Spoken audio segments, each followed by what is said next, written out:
This is one of those wooden kits that are pre-cut and you assemble yourself. This one is Timber Kits, Stephenson's Rocket Automaton. Now what we're getting now, this is an original one, what it's called an Eric Williamson design. And so this is quite a good quality one. Bought it from a shop quite a long time ago. I think they were reducing them for some reason. Appear in all sorts of different types of shops, gift shops and things like this. And what we've got now are a lot of Chinese clones of them. So you can buy kits, but they aren't as good in terms of quality. Some aren't bad, but if you open this one up, that's just the side of the packet, you've got quite a nice full colour instruction booklet, lots of instructions, and all the parts are packed in plastic trays. So you've got all these plastic trays of parts. So if I lift these out and set them out,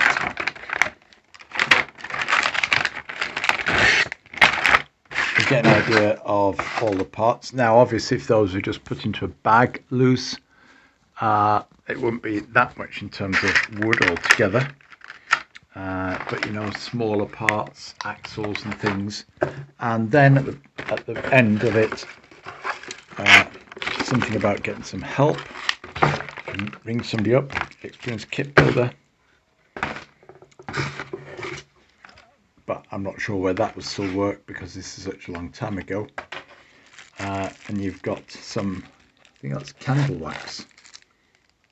Helpful. Use the candle wax. Yes, candle wax is a lubricant. Some white glue in a tube. One piece of card shaped like that. Another piece of card shaped like that, which is the top of the chimney. And a piece of emery paper. Abrasive paper. So that's it. Those are the parts. And I thought after all this time, I might as well have a go at putting this together. Right, progressing okay. Things have gone together. 3 things. The first one is the holes in the back plate of the piston sub-assembly go onto pegs on the boiler to align the piston with the wheel. Now, it wasn't clear in the instructions exactly the orientation of the holes. One side fits fine, the other side it's not at the right angle. So I've had to drill 2 more holes in that.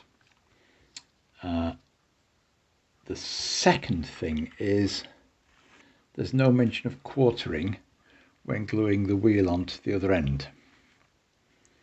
So as I flick that, you'll notice that the angle of the eccentric is such that I've quartered mine.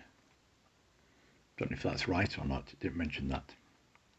And the third thing is these drop arms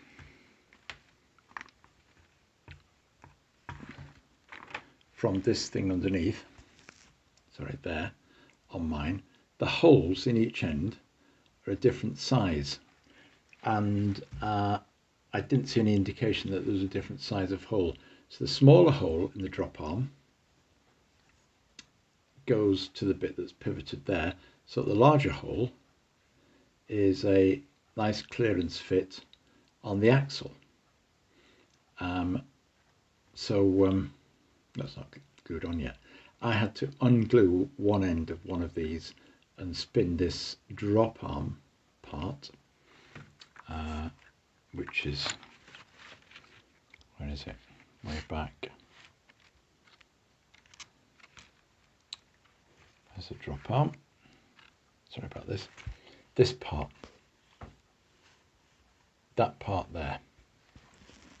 Numbered number 23. So there's a smaller hole at the bottom which goes in there, the larger hole at the top. That's the drop arm. Quartering is straightforward.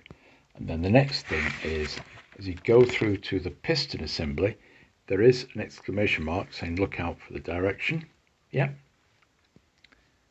As you're putting that on, and the direction there is sloping downwards to the right. And then when you do the other piston assembly, you're looking at it from the back. So, right, there we go.